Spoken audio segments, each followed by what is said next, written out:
You are about to listen or watch a recorded continuing education course, Cognitive Behavioral Therapy for Chronic Pain with Hispanic Clients, taught by Dr. Myrna Mejia.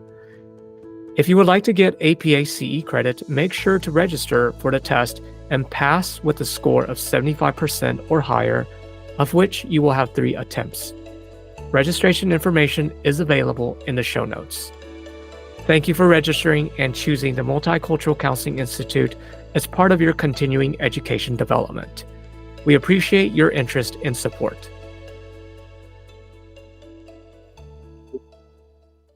Okay. All right, so let's introduce our instructor today. Again, thank you very much. You're here to attend the CBT for Chronic Pain with Hispanic Clients webinar. Today, we have Dr. Myrna Mejia. She is a multi-state licensed psychologist specializing in the treatment of anxiety, depression, PTSD, and chronic pain using evidence-based therapies. Dr. Mejia has trained and supervised psychology practicum students, directed the psychology practicum training at the Central Texas VA healthcare system, and supervised mental health professionals in the digital health tech industry. Additionally, Dr. Mejia has led treatment groups focused on chronic health conditions, including chronic pain and insomnia amongst Hispanic clients. Dr. Mejia also has conducted therapy sessions primarily in Spanish with Caribbean-identified Hispanics. Additionally, Dr. Mejia has led treatment groups focused on chronic health conditions, including chronic pain and insomnia amongst Hispanic clients, and has conducted therapy sessions primarily in Spanish with Caribbean-identified Hispanics. Dr. Mejia, thank you very much for having this webinar with us today. Yes, happy to be here. And yeah, thank you for the invitation on allowing me to talk about this topic, which is very near and dear to my heart. So why don't I go ahead and get started? So we don't have a lot of time. Of course, this topic, we could spend days, weeks, months talking about it.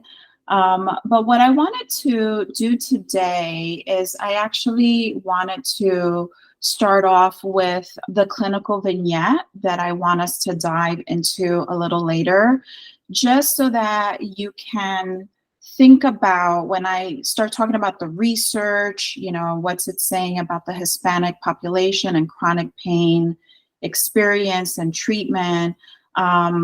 Think about this vignette, so this particular case. So I'll just quickly summarize it, but I'm going to pull this up a little later as well.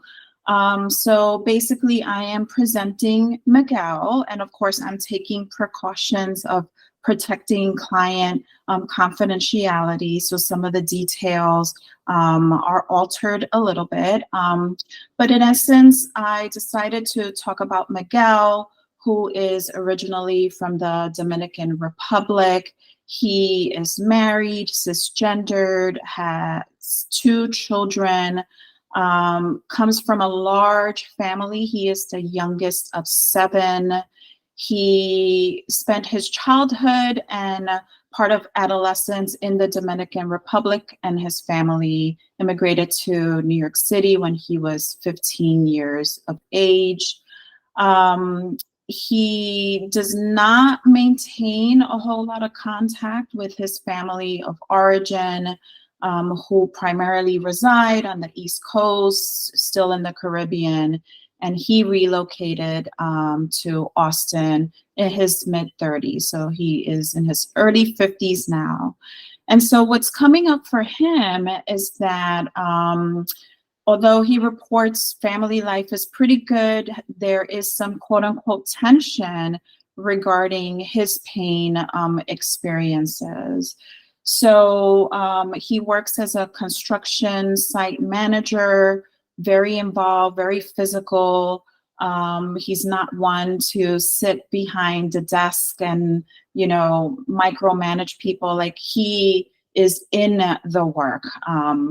So what started happening for perhaps 4.5 years prior to the referral placed by his primary care provider for CBT for chronic pain, is that he started experiencing sharp pain on the left side of his body, primarily impacting his leg, his foot. Pain described as sharp, excruciating, at times burning. Long story short, found that he had a herniated disc. He received a surgery with post-physical therapy and pain medication, short-term PRN. However, what's happened since his surgery is that pain, discomfort, limited mobility persists. He's diagnosed presently with lumbar radiculopathy. I never know how to say that. Hopefully I said it correctly. He's not on current prescribed medication, but advised to take over-the-counter anti-inflammatory medication. So at this point, he is still taking a lot of time off from work. He's had short-term disability stints, but at present he feels pretty hopeless about ever feeling, better. And so at that point, the primary care provider put in a referral for CBT for chronic pain. And Miguel is quite skeptical about, speaking with mental health professionals, but at this point, not knowing what else to do. So this is Miguel. Again, we will revisit this vignette a little later. And so I wanted to talk about the learning objectives for today. So again, this is a huge, huge, huge topic. And so I had to really narrow it down as much as possible. So what I want us to get out of today is, let's talk about some of the barriers that impact Hispanics' access to engaging and completing chronic pain treatment. General description of Hispanic pain perception and experience as compared to other ethnicities. And then really focusing on the biopsychosocial assessment, the framework to help conceptualize Hispanics' treatment of chronic pain. So pretty lofty goals for a short period of time. So I will do my best here. Okay, I think I went ahead. All right, so in general, just quick overview of who are we talking about. So the Hispanic population, of course, is a very huge, diverse, rich group. So we're talking about folks from the Caribbean, Latin America, which includes, of course, South America, Central America, and Mexico. Just wanted to provide some statistics because I think it also helps contextualize, this group's experience, and then some of the questions that we need to explore further when we're conducting biopsychosocial. So according to the Census Bureau, the Hispanic population remains one of the fastest growing groups here in the US. And still, roughly close to 17% are living below the poverty level. We also need to talk about race. So close to 60% identify their race as white, 2% identify as Black, and interestingly, 27% describe themselves as some other race.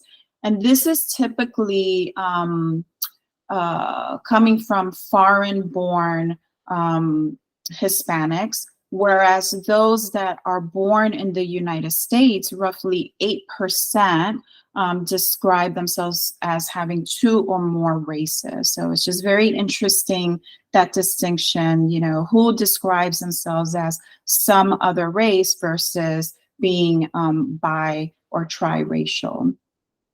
When we talk about the Hispanic population, of course, we always have to think about degrees of acculturation, the majority of which are somewhere along that continuum. And then looking at insurance coverage. So the Hispanic population still to this day have one of the highest rates of being uninsured. Most recent statistics is suggesting about 21% of the Hispanic population is uninsured. A little bit more on stats, specifically getting into chronic pain. So in general, according to the CDC, about 50 million adults in the US suffer from chronic pain. And as a reminder, chronic pain is defined as pain exceeding 3 or more months after, injury, treatment has happened, and there's no more objective data to suggest of a new injury, further injury, and whatnot. So roughly 50 million adults. Now, depending on other sources of information, that number can go as high as 100 million folks in the US are experiencing chronic pain, but per CDC is about 50 million.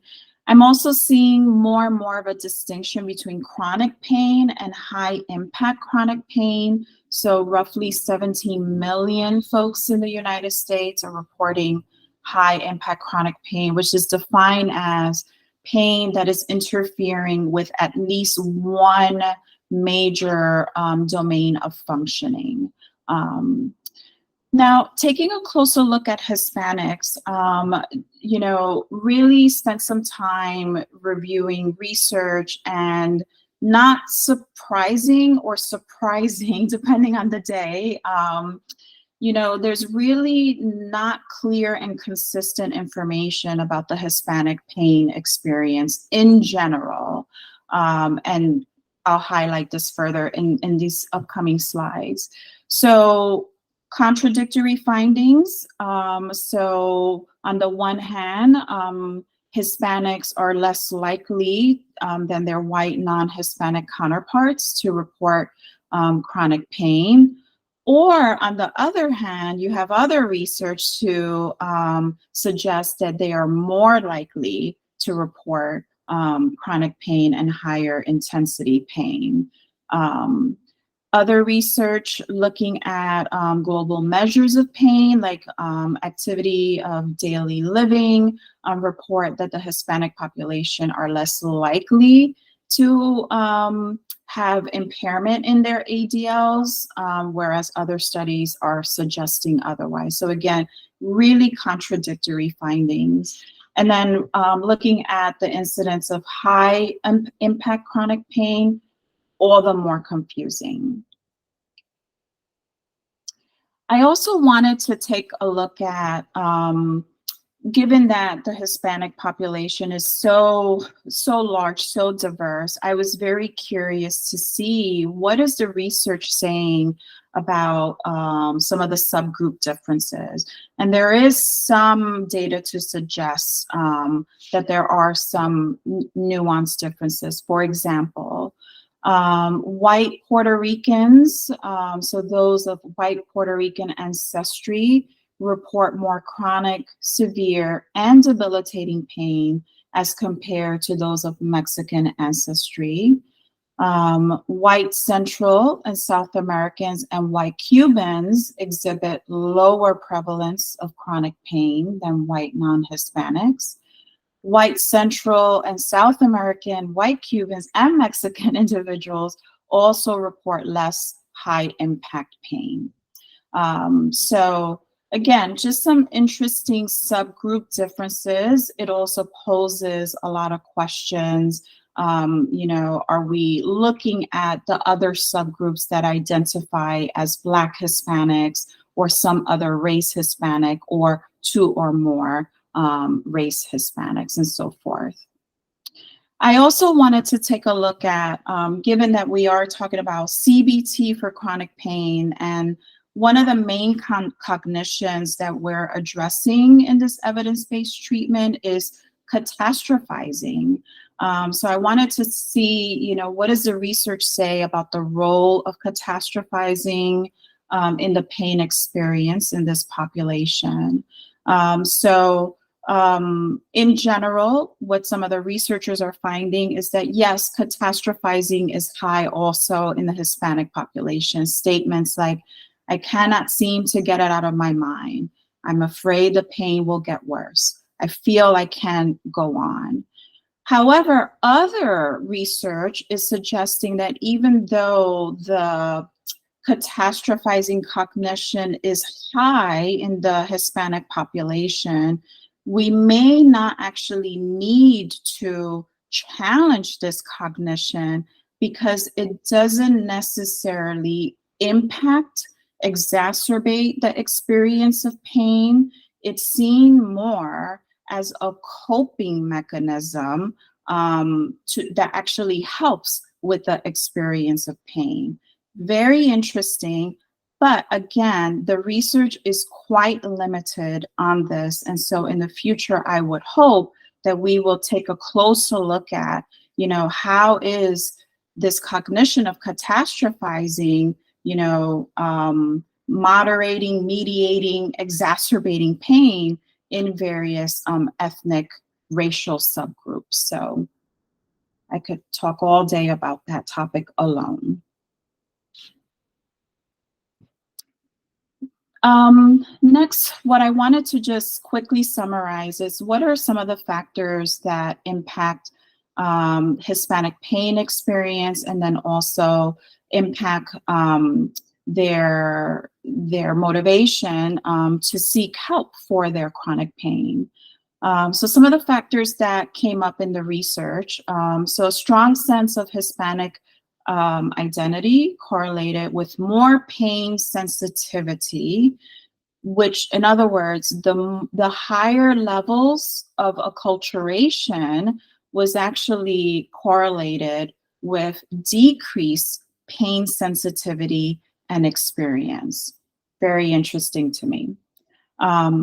Factors that impact the Hispanic population seeking assistance to begin with, of course, we're taking a look at larger cultural values and norms. So this list is not exhaustive. It's just, what are the main variables that consistently come up with in the literature? For example, stoicism. So this is the general belief that pain and suffering is just one's fate, and it has to just be readily accepted without complaint. And one should just grit and, and bear it. And so there is some support that the higher levels of stoicism endorsed by the Hispanic population, it is correlated with less likelihood to ask for pain medication, and certainly impacts how long folks are taking medication for. Other factors influencing help-seeking behaviors include religion, and also, how cultural remedies, how important is that in this person's, just contextual history. Other factors that would be beneficial to explore when meeting with Hispanic clients, just to see, are they ready? What are some factors that might impact their ability to continue and complete with CBT for chronic pain, including things like familismo.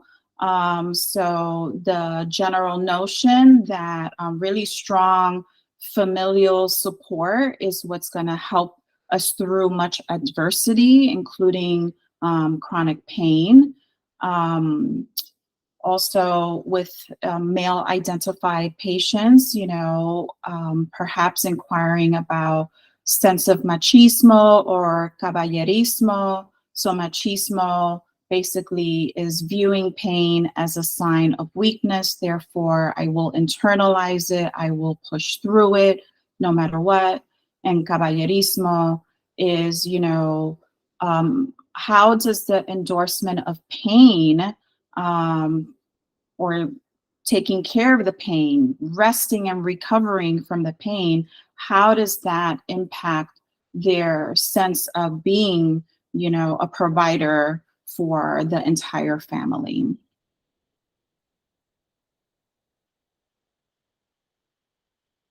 So switching gears a little bit, so what are some of the factors that further could impact Hispanics' completion of chronic pain treatment? So this list is summarized here. So by the way, the references are shared at the very end of the slide deck. And basically, these are all meta-analyses. And just know that the N size of, the number of research studies is quite small.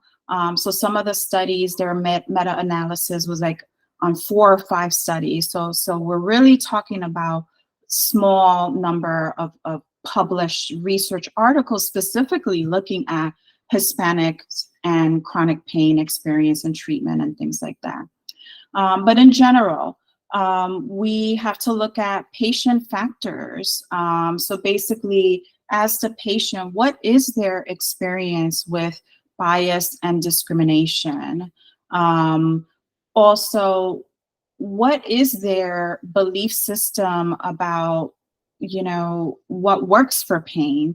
Is it more inclined to, focus on pain medication, surgery, or is the focus more on, cultural remedies and things like that? Provider factors. We have to look at provider bias and discrimination. We are all human. We all have implicit biases. So important for us to also take a look at that. So think about the previous slides that I shared, the inconsistent information that whether Hispanics report more pain or less pain. I mean, it's saying both, right? But consistently, what the research is showing that Hispanics are less likely to rely on opioid medication for pain management. And yet, when providers are asked anonymously, right, their belief is that the Hispanic population are more likely to use and misuse opioid medication for chronic pain management.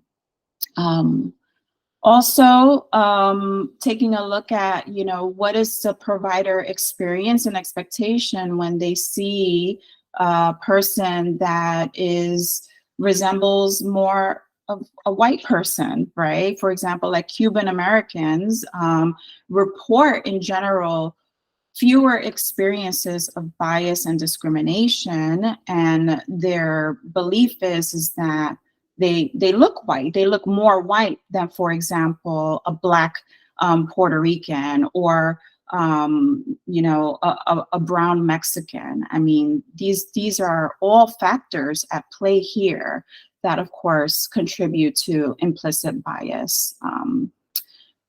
We also need to take a look at patient-provider communication, so language barriers, so some of the studies included in these meta-analyses, address that.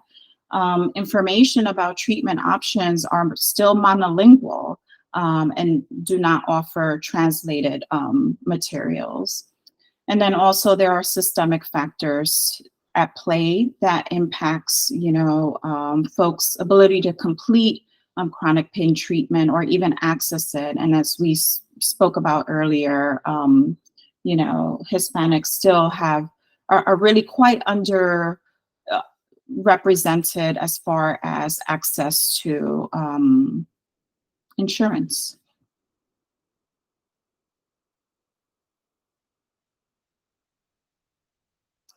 All right, so these next few slides talk about CBT in general. We need to look at, well, is CBT even effective for, for anyone, right? So specifically looking at the Hispanic population, there's really nothing specifically on CBT for chronic pain. So anything CBT related is really looking at Hispanics with anxiety disorders. So this is another meta-analysis. So again, small n, so the n of 4 studies, basically looking at should we adapt, tailor some of these EBTs, for ethnic minorities here. So the consensus was that sure, yes, cultural adaptations are common. However, the results are mixed, as to what exactly are we tailoring, modifying, and then also why do some studies say one thing about, Hispanics, response to CBT oriented, protocols, one is positive, others are negative. Like what is that about? This meta-analysis provided some guidance on what factors to consider if we are tailoring, adapting, EBT protocols with the Hispanic population. So for example, as a provider, offering treatments in line with just cultural values and norms, such as simpatia, which is sympathy, personalism, and respect, making sure that, there are translated materials. If there are any workbooks that are used, making sure that the clinical, the patient vignettes, are a reflection of them. So do the vignettes, offer examples of Hispanics? And then also more logistically, considering that folks are, can be underinsured,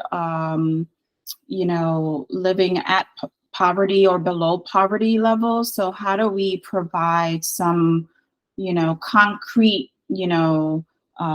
tools to help ensure that they are able to attend their appointments?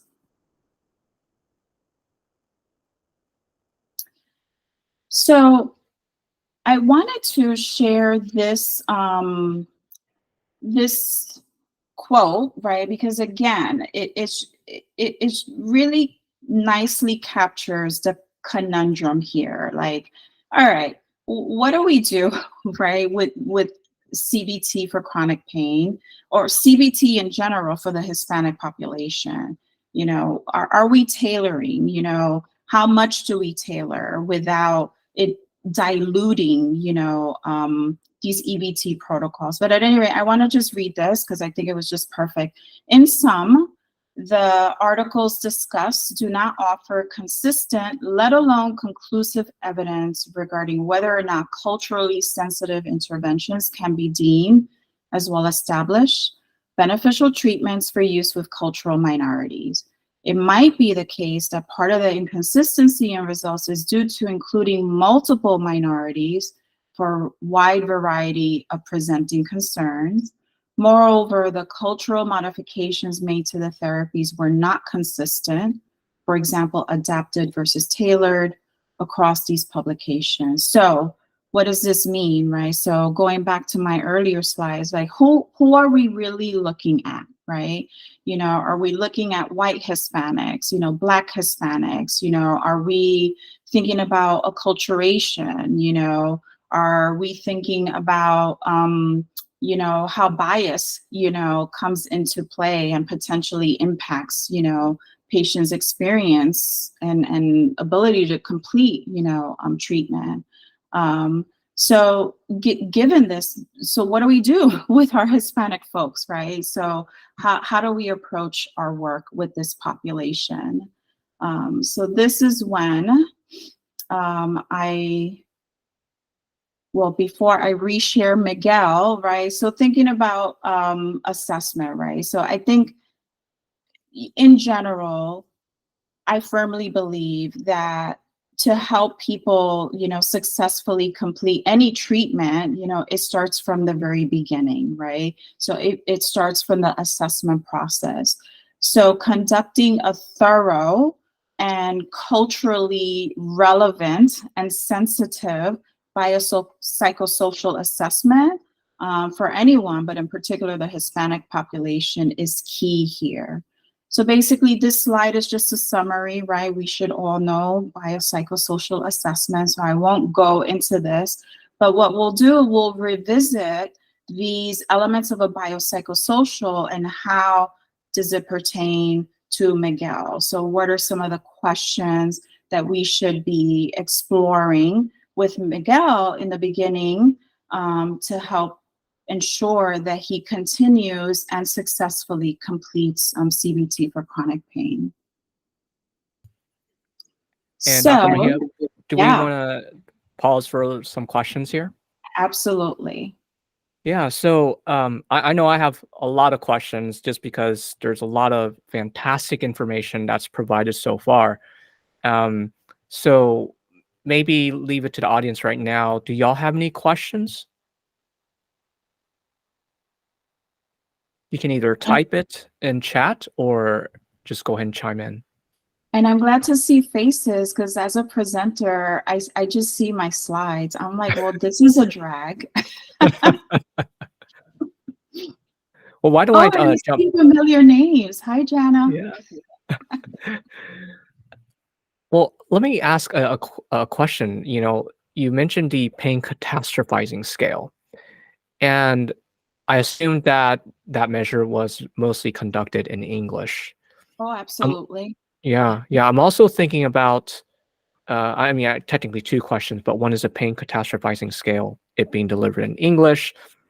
I do wonder about what you mentioned, which is the importance of language. For instance, Spanish language, the meaning of pain. How does that feel to describe it in Spanish versus the feeling of describing that in English? Right. I wouldn't know because I don't speak Spanish. So I was just actually curious about some of the nuances just from your observation. Well, first of all, the articles that I had a chance to review did not make that distinction, right? Like, is this scale, administered in Spanish or in English? So when it doesn't specify that, I'm going to assume that it's conducted in English, right? So that's problematic.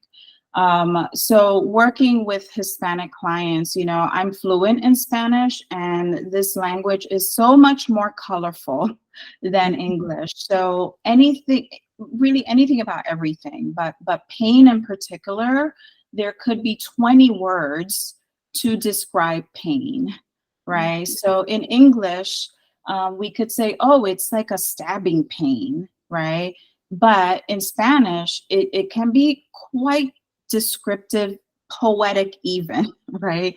And I think it's such a beautiful language, but it just really, it's really a disservice when we ask these very like close-ended questions, is it stabbing or burning? I think in particular with the Hispanic population, the assessments need to be open-ended, like just describe your experience, and you will get a lot of information that is not captured with these monolingual screens. Thank you. I just wanted to say something. I'm Laura, Dr. Hi, Laura. Volkov. Nice to meet you guys. Yeah, because I was just going to say, like, even when I go to the doctor and they're like, describe the pain, and is it piercing, stabbing, constant, intermittent? Like, I get overwhelmed, and I'm highly acculturated, and I'm also Latina, I'm Mexican American. So I can't even imagine what it would be like if that question was answered by somebody who is probably very scared to answer, and that obviously impacts treatment. So yeah, absolutely. No, thank you.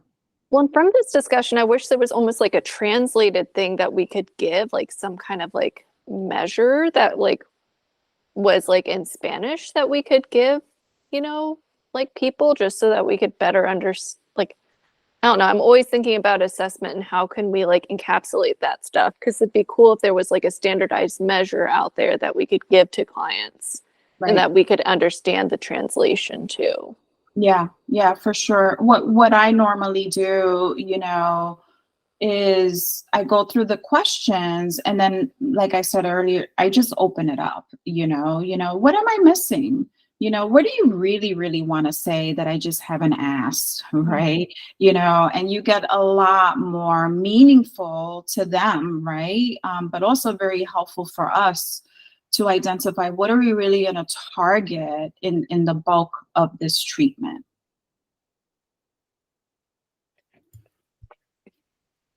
All right, why don't we go ahead and move on to the slides? All right. Thank you for the questions, y'all. Yeah, so what I'm going to do, I'm just going to share the vignette again. And just get reacquainted, because then I'm going to stop sharing because I want to see faces, and I want us to just talk about, given all like the elements of a biopsychosocial, like what should we ask Miguel? What information do we need to help inform how we're going to approach, CBT for chronic pain with him?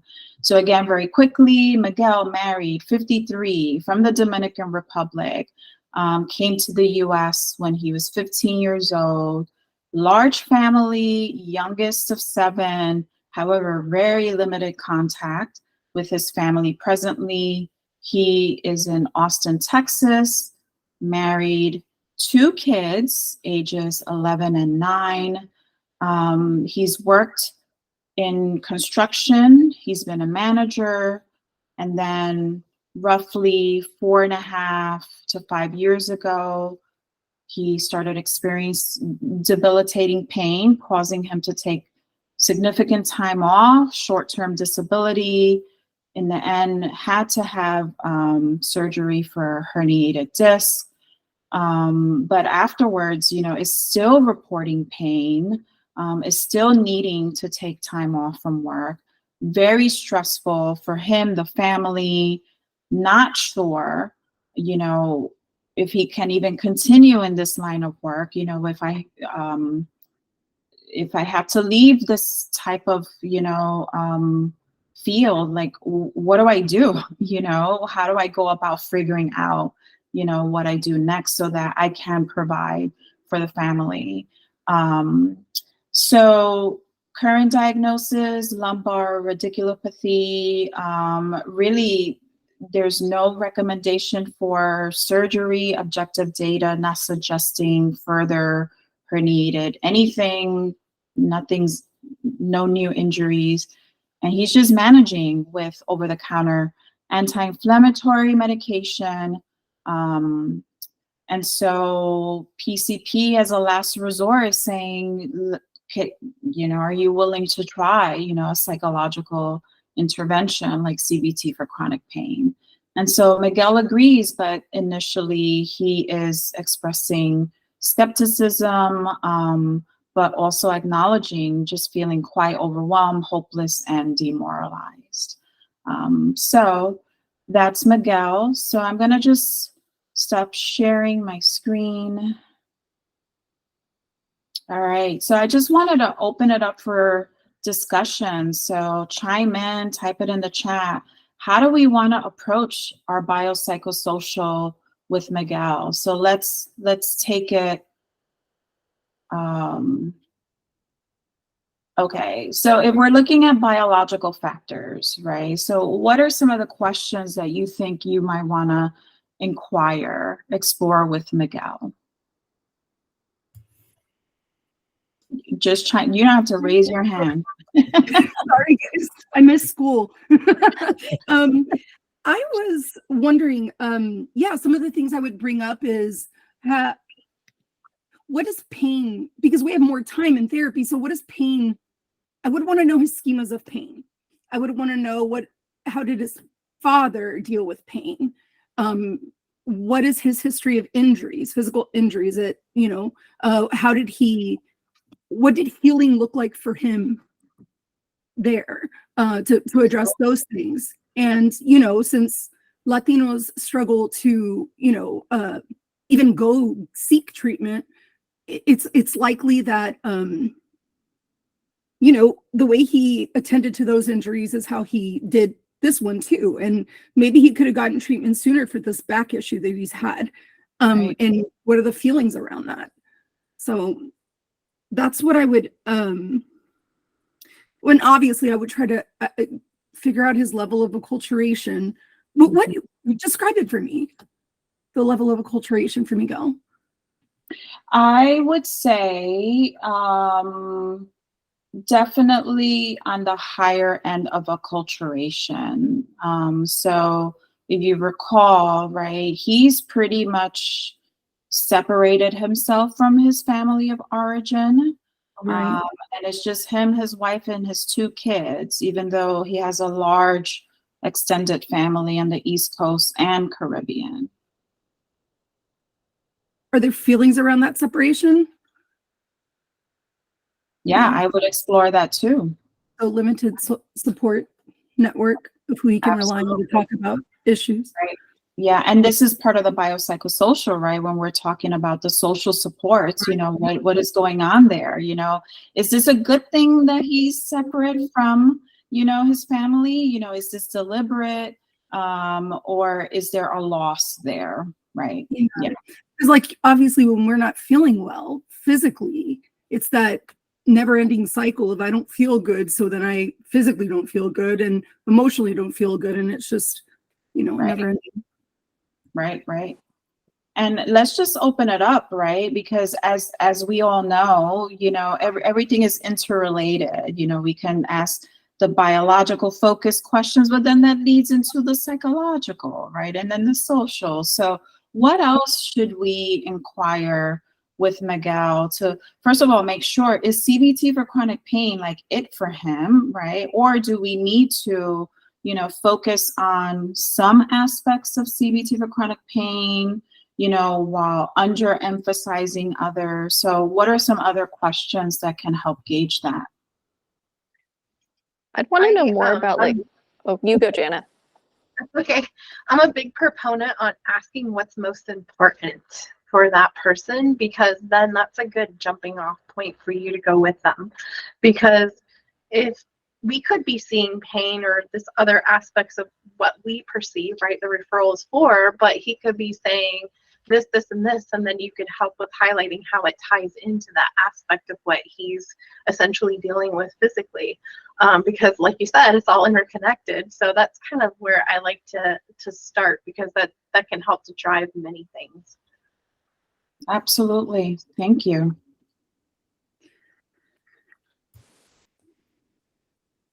I'd also want to know like too about like just in general social support. Like, so we know there's like separation from family, but what does support look like in Austin, Texas, outside of like the family unit? Like, and so I always like just getting a full run up of social stuff, and like even asking like they're part of different groups or like maybe a church or different stuff like that.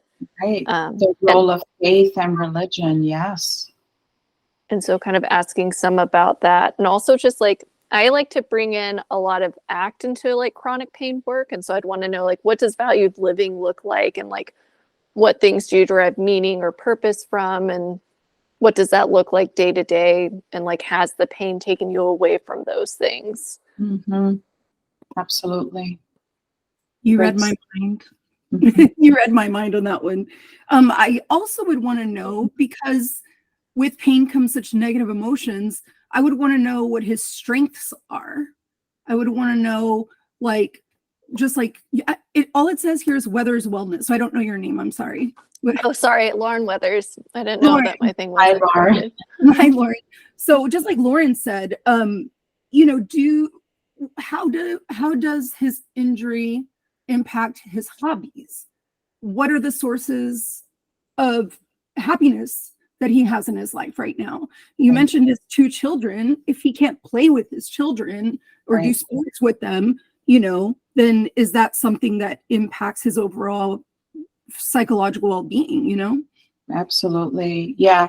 So these questions reminds me of this whole notion of caballerismo, you know, like, who am I as the head of the household, the provider, you know, the supporter and guide for my children? I mean, yeah, a lot of questions there that absolutely need to be explored.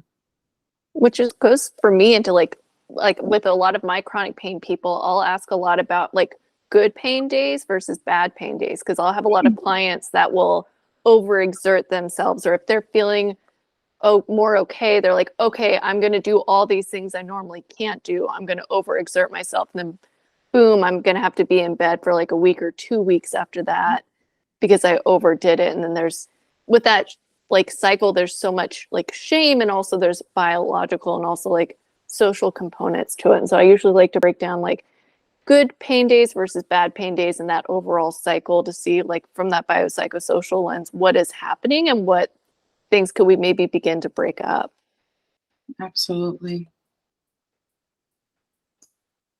I wanted to specifically, I'm very curious, you know, what's going to come up.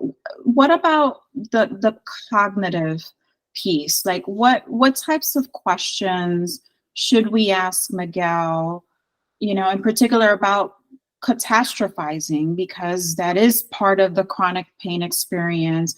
So how do we learn more about his relationship with catastrophizing? You know, so what are some questions that you would ask? I would like to give him, I would want to know, give him an assessment for readiness for change. I would want to know, because if he is coming to therapy, for a Latino man to go to therapy is like for me to live in a igloo. Like it doesn't happen, right? So I would want to know that. And pain catastrophizing, I would want to know what it means to him to catastrophize. Like, does he internalize everything?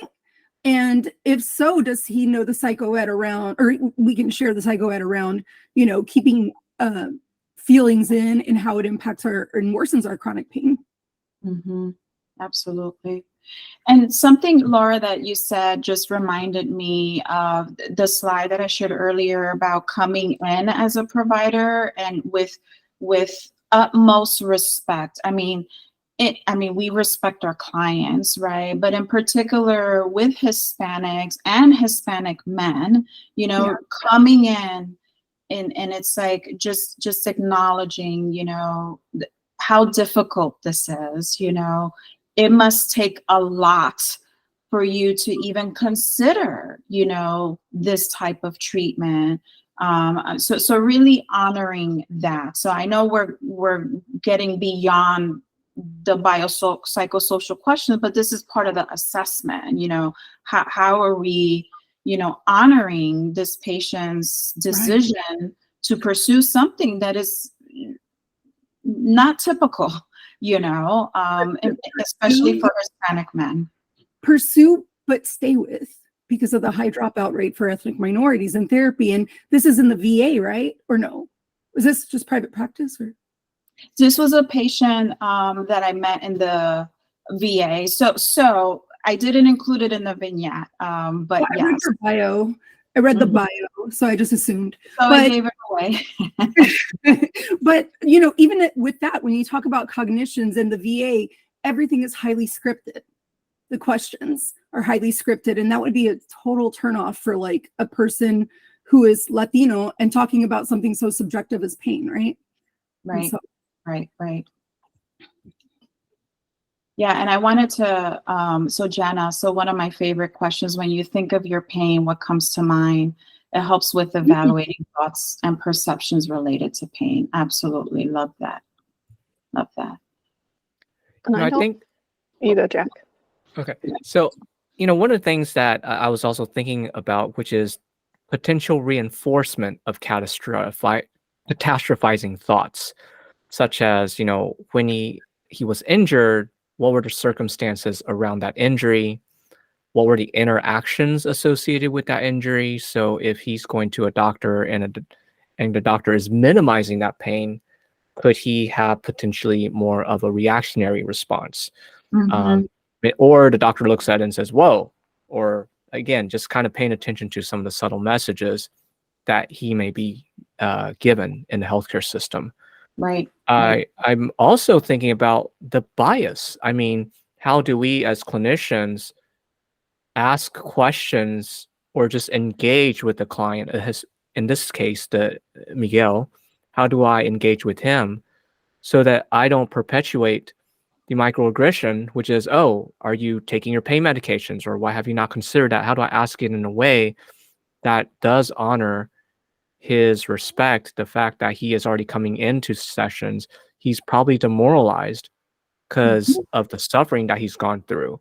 Yeah. And how do I ask about, the entire scope of treatment, not just psychosocial treatment that we're providing, but also, does he have diabetes? And of course, I have to be cautious. Am I assuming that, just because you're Hispanic, you have a high likelihood of diabetes, and just asking these questions in a way from a biological standpoint, also understanding overall what are some of the past experiences that may have essentially impacted his pain experience.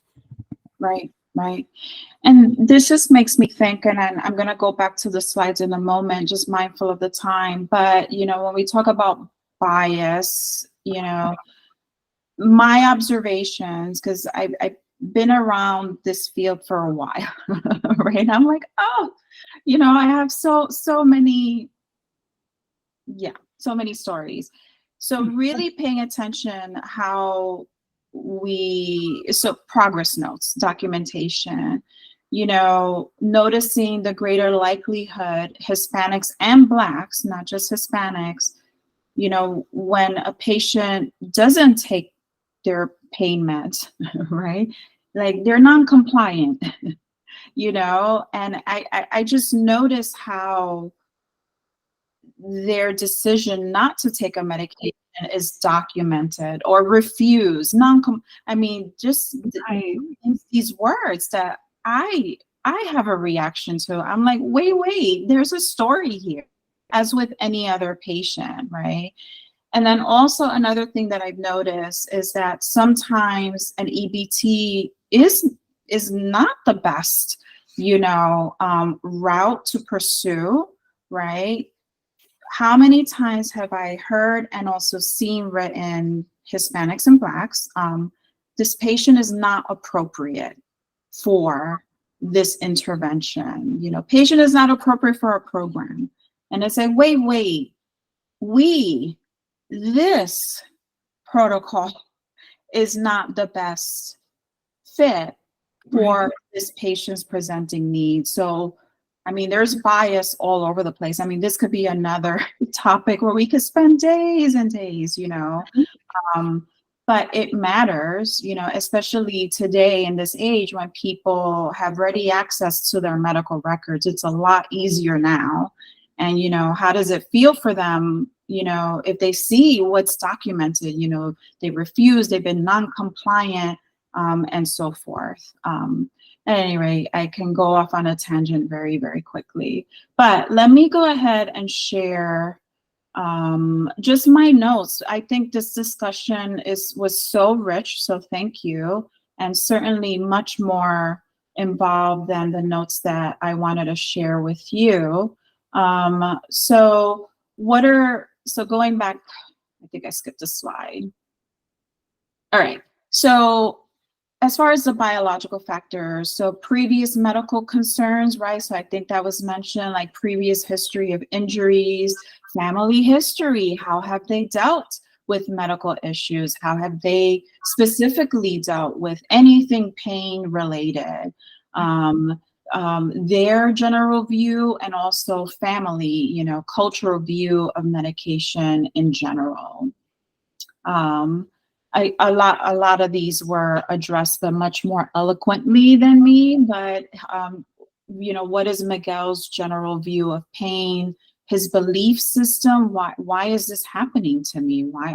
Yeah. Is there value in talking about pain?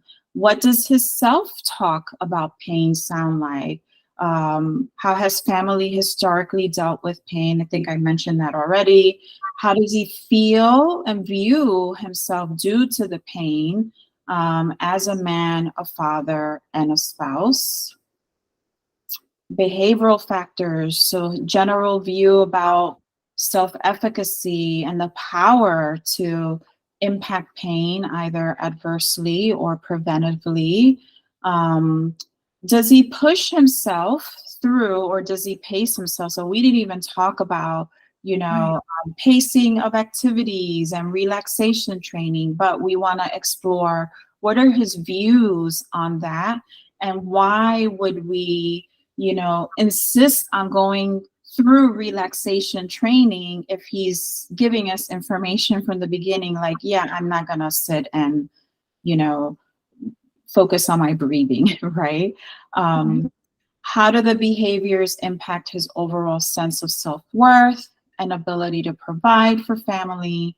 And then I skipped ahead. So is relaxation training a viable option? Socially, exploring his support system. Right now it pretty much seems, at least the limited information that we have, is his wife. So what is her view? What is her take on all of this? What has he shared with others? Who is his support system? Peers, co-workers. What does he recall about his family's and broader community's response to pain? How do individuals from DR in particular, right? Because some of the research is suggesting there are these subgroup differences with pain experience and perception. And then also the acculturation piece here. And I think that's it. I wanted to end with this slide. So summary, what does this all mean, right? Well, we need a lot more research, obviously, on CBT. CBT for chronic pain specifically, and absolutely looking at Hispanic experience, especially subgroup differences, including the function of race here. We have white Hispanics, Black Hispanics, and then biracial or some other race. So I'm very curious about those subgroup differences. Studies, the limited research that we have, the results are quite contradictory. And then, to me, this is a no-brainer. We have to assess very, very carefully, looking at, what are the nuanced differences and areas of importance for, the population that we're working with. And I believe that's it. The rest of the slide deck includes the references that I use for this presentation. So any additional questions?